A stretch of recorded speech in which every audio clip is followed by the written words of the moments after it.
Everybody, welcome back to the Saswood Does, and this is the third video of the series Force and Pressure for Class 8th, and it will be beneficial for Class 9th as well, as I had told you earlier. So in this video we will talk about some problems and we will discuss some problems and provide solutions to those problems so that you can strengthen your concepts of force and pressure. So let's begin this video without any further delay. So the first question is, a force of 40 Newton is applied on a box towards east. Another force of 30 Newton is applied on the box towards west. You have to find F net and also the direction in which box will move. So let's imagine the scenario. Here is a box and a force, just consider the directions. It's the east direction and it's the west direction. 40 Newton of force is applied on east direction and 30 Newton is applied in the west direction. Okay.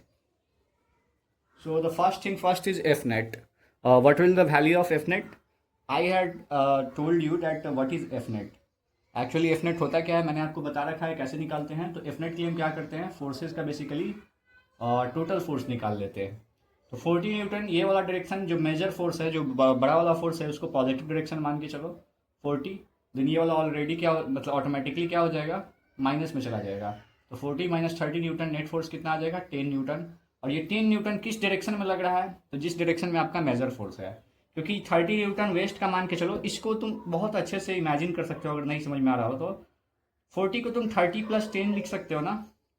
तो 30 Newton east में 30 Newton waste को cancel कर दे रहा है, बच कितना रहा है 10 न्यूटन. और वो किस डायरेक्शन में, ईस्ट डायरेक्शन में.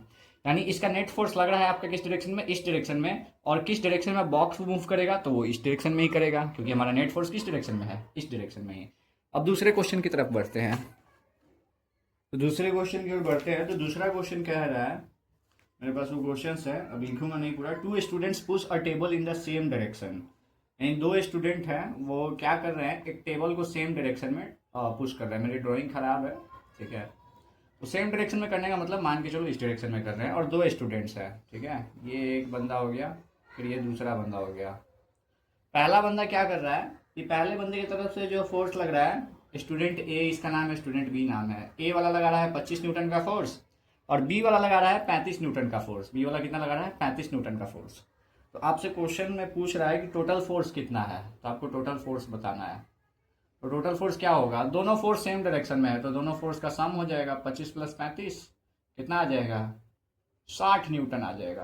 तो 60 न्यूटन का फोर्स इसी डायरेक्शन में, सेम डायरेक्शन में, जिस डायरेक्शन में वो लोग फोर्स लगा रहे होंगे, लग रहा है.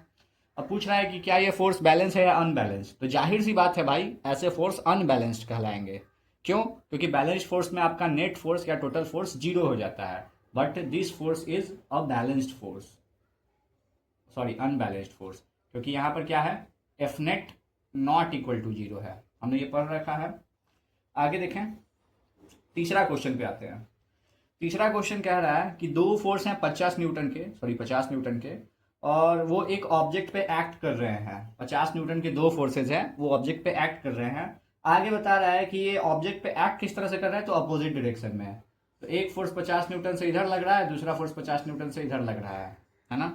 तो आपसे पहला बात पूछ रहा है एफ नेट क्या होगा, what would be the F net. 50 Newton को कैंसिल कर देगा, एफ नेट हमारा क्या हो जाएगा, 0. अब पूछ रहा है ये बैलेंस है या अनबैलेंस्ड. तो भैया बैलेंस में ही हमने पढ़ा था कि एफ नेट 0 होता है. That's why this force is balanced one. उसके बाद अब क्या पूछ रहा है, इसका क्या इम्पैक्ट होगा मोशन पे. तो हमने देखा था बहुत बढ़िया सा मतलब एक्सप्लेनेशन में कि नेट फोर्स अगर 0 हो जाए, यानी बैलेंस्ड फोर्स अगर लग रहा है, तो जो ऑब्जेक्ट का मोशन होगा उस पर क्या इम्पैक्ट पड़ेगा. तो जाहिर सी बात है कि नेट फोर्स 0 होने से आपका नेट एक्सेलरेशन भी 0 हो जाता है. और एक्सेलरेशन 0 होने से होगा क्या, कि आपका जिस वेलोसिटी से वो ऑब्जेक्ट मूव कर रहा होगा उसी वेलोसिटी से मूव करेगा. दैट मीन्स ये भी सिनेरियो हो सकता है कि अगर उसका वेलोसिटी 0 हो, यानी वो रेस्ट पे हो, तो वो रेस्ट पे ही रहेगा. And if it is moving with some sort of velocity, then it will continue to move with that velocity. So that would be the impact of this force on the motion of the body. So it will be nothing. Okay. So let's come to the fourth question, and after this we will come to the next video, which will be contact and non-contact forces, types of forces. We will begin that video, and though that video will be a separate one, it won't be included in this video. It will be a short video. Okay. Fourth question is a book is lying on the table. एक book है जो कि table पर लाई कर रहा है, ठीक है, आराम से टेबल पे ये लाई कर रहा है एक बुक, ठीक है। आपसे पूछ रहा है कि इस पे कौन कौन से फोर्सेस इस पे लग रहे होंगे। तो चलो देखते हैं। ये तुम्हारा बुक हो गया, इसको मैं ऐसे मान लिया कि ये तुम्हारा बुक है, इस पे कौन कौन से फोर्सेस लग रहे हैं।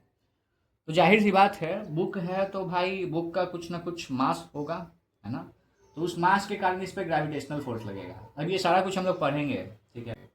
तो एक तो इस पे वेट फोर्स लग रहा है mg, और इस टेबल के कारण एक फोर्स लग रहा है, उसको हम लोग बोलते हैं नॉर्मल फोर्स। क्योंकि इसका सरफेस एकदम से सीधा साधा है, तो ये नॉर्मल फोर्स आपका इस वेट फोर्स के बराबर है।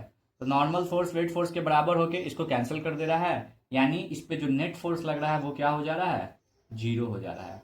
तो अगर नेट फोर्स जीरो हो जाएगा तो ये मूव नहीं करेगा। सेकंड क्वेश्चन यही था कि why does not it move, because the forces are balanced, that's why it is not moving. तीसरा क्वेश्चन है are the forces balanced, indeed the forces are balanced, that's why this book is not moving. Okay, so that's it for the day, that's it for the video, not for the day. And we will come back in the next video. And the request I make in each and every video, copy paste, subscribe the channel, like the video and share it with your friends. Thank you.